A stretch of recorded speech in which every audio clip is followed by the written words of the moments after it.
Hi ಸ್ನೇಹಿತರೆ, welcome to cine info. ಇವತ್ತಿನ ಈ ವಿಡಿಯೋದಲ್ಲಿ ಅತಿ ಹೆಚ್ಚು ಬಾಕ್ಸ್ ಆಫೀಸ್ ಕಲೆಕ್ಷನ್ ಮಾಡಿರೋ ಕನ್ನಡ ಡಬ್ಡ್ ಫಿಲಮ್ಸ್ಗಳ ಬಗ್ಗೆ ಹೇಳ್ತಾ ಇದ್ದೀನಿ.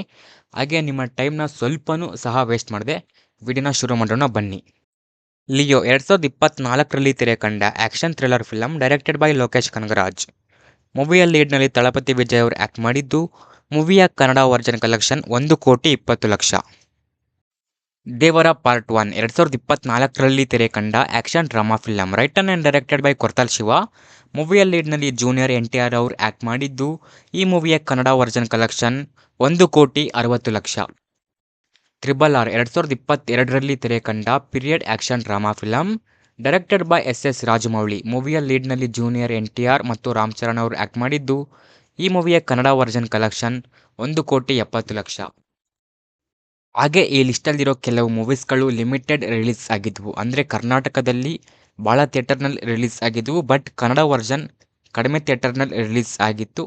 ಈ ಒಂದು ಫ್ಯಾಕ್ಟ್ನ ನಿಮ್ಮ ಮೈಂಡ್ನಲ್ಲಿ ಇಟ್ಕೊಳ್ಳಿ, ಯಾಕಂದರೆ ತುಂಬಾ ದೊಡ್ಡ ಮೂವಿ, ತುಂಬಾ ದೊಡ್ಡ ಸ್ಟಾರ್ ಕ್ಯಾಸ್ಟ್ ಇದೆ, ಬಟ್ ಕನ್ನಡ ವರ್ಷನ್ ಕಲೆಕ್ಷನ್ ಕಡಿಮೆ ಆಗಿದೆ. ಇದಕ್ಕೆ ಕಾರಣ ಲಿಮಿಟೆಡ್ ರಿಲೀಸ್.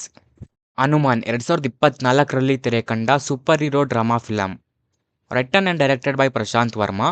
ಮೂವಿಯ ಲೀಡ್ನಲ್ಲಿ ತೇಜ ಸಾಜಾ ಅವರು ಆ್ಯಕ್ಟ್ ಮಾಡಿದ್ದು, ಈ ಮೂವಿಯ ಕನ್ನಡ ವರ್ಜನ್ ಕಲೆಕ್ಷನ್ 2,25,00,000. ದಬಾಂಗ್ 3 2019ರಲ್ಲಿ ತೆರೆ ಕಂಡ action drama film directed by Prabhudeva. ಮೂವಿಯ ಲೀಡ್ನಲ್ಲಿ ಕಿಚ್ಚ ಸುದೀಪ್ ಮತ್ತು ಸಲ್ಮಾನ್ ಖಾನ್ ಅವರು ಆ್ಯಕ್ಟ್ ಮಾಡಿದ್ದು, ಈ ಮೂವಿಯ ಕನ್ನಡ ವರ್ಜನ್ ಕಲೆಕ್ಷನ್ 2,31,00,000. ಸೈರ ನರಸಿಂಹಾರೆಡ್ಡಿ 2019ರಲ್ಲಿ ತೆರೆ ಕಂಡ historical action film directed by Surender Reddy. ಮೂವಿಯ ಲೀಡ್ನಲ್ಲಿ ಚಿರಂಜೀವಿ ಅವರು ಆ್ಯಕ್ಟ್ ಮಾಡಿದ್ದು, ಮೂವಿಲಿ ಕಿಚ್ಚ ಸುದೀಪ್, ಅಮಿತಾಬ್ ಬಚ್ಚನ್ ಮತ್ತು ವಿಜಯ್ ಸೇತುಪತಿ ಅವರು ಗೆಸ್ಟ್ ಅಪಿಯರೆನ್ಸಲ್ಲಿ ಆ್ಯಕ್ಟ್ ಮಾಡಿದರು. ಈ ಮೂವಿಯ ಕನ್ನಡ ವರ್ಜನ್ ಕಲೆಕ್ಷನ್ 3,50,00,000. ಜೈಲರ್ 2023ರಲ್ಲಿ ತೆರೆ ಕಂಡ Tamil action thriller film written and directed by Nelson. ಮೂವಿಯ ಲೀಡ್ನಲ್ಲಿ ರಜನಿಕಾಂತ್ ಅವರು ಆ್ಯಕ್ಟ್ ಮಾಡಿದ್ದು, ಮೂವಿಲಿ ಡಾಕ್ಟರ್ ಶಿವರಾಜ್ ಕುಮಾರ್ ಮತ್ತು ಮೋಹನ್ ಲಾಲ್ ಅವರು ಗೆಸ್ಟ್ ಅಪಿಯರೆನ್ಸಲ್ಲಿ ಆ್ಯಕ್ಟ್ ಮಾಡಿದ್ದು, ಈ ಮೂವಿ 5,71,00,000 ಕಲೆಕ್ಷನ್ ಮಾಡಿದೆ ಕನ್ನಡ ವರ್ಷನ್.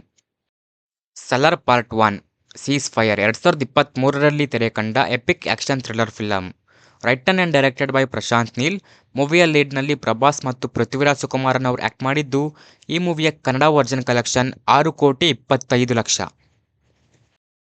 ಕಲ್ಕಿ 2898 AD 2024ರಲ್ಲಿ ತೆರೆ ಕಂಡ Telugu science fiction action drama film directed by Nag Ashwin. ಮೂವಿಯ ಲೀಡ್ನಲ್ಲಿ ಪ್ರಭಾಸ್, ಅಮಿತಾಬ್ ಬಚ್ಚನ್ ಮತ್ತು ಕಮಲ್ ಹಾಸನ್ ಅವರು ಆ್ಯಕ್ಟ್ ಮಾಡಿದ್ದು, ಈ ಮೂವಿಯ Kannada version collection 7,15,00,000. So guys, ಬರ್ತಾ ಬರ್ತಾ ಕನ್ನಡ ಡಬ್ಡ್ ಫಿಲಮ್ಸ್ಗಳ ಕಲೆಕ್ಷನ್ನು ಮತ್ತು ಕನ್ನಡ ಡಬ್ಡ್ ಫಿಲಮ್ಸ್ಗಳು ಹೆಚ್ಚಾಗಿ ಬರ್ತಾ ಇದ್ದಾವೆ. ಇದು ಒಂಥರ ಒಳ್ಳೆಯದೇ ಅಂತ ಅನಿಸುತ್ತೆ, ಯಾಕಂದರೆ ಡೈರೆಕ್ಟಾಗಿ ತಮಿಳು, ತೆಲುಗು, ಹಿಂದಿ ಫಿಲಮ್ಸ್ಗಳು ನೋಡೋಕ್ಕಿಂತ ಕನ್ನಡ ಡಬ್ಡ್ ವರ್ಷನ್ ನೋಡಿದರೆ ಒಳ್ಳೇದಂತ ಅನಿಸುತ್ತೆ. ಇದರ ಬಗ್ಗೆ ನಿಮಗೆ ಅನಿಸುತ್ತೆ ಕಮೆಂಟ್ ಮಾಡಿ. ಇನ್ನು ಈ ವಿಡಿಯೋ ಇಷ್ಟ ಆದರೆ ಲೈಕ್ ಮಾಡಿ ಆ್ಯಂಡ್ ನಿಮ್ಮ ಸ್ನೇಹಿತರ ಜೊತೆ ಆದಷ್ಟು ಈ ವಿಡಿಯೋನ ಶೇರ್ ಮಾಡಿ. Thank you for watching the video guys. ಹಾಗೆ ಲಿಸ್ಟಲ್ಲಿ ಒಂದು ಮೂವಿ ಮಿಸ್ ಆಗಿದೆ, ಅದು ಯಾವುದಂದರೆ ಆದಿಪುರುಷ 2023ರಲ್ಲಿ ತೆರೆ ಕಂಡ mythological action film directed by Om Raut. ಮೂವಿಯ ಲೀಡ್ನಲ್ಲಿ ಪ್ರಭಾಸ್ ಅವರು ಆ್ಯಕ್ಟ್ ಮಾಡಿದ್ದು, ಮೂವಿಯ ಕನ್ನಡ ವರ್ಜನ್ ಕಲೆಕ್ಷನ್ 2,40,00,000.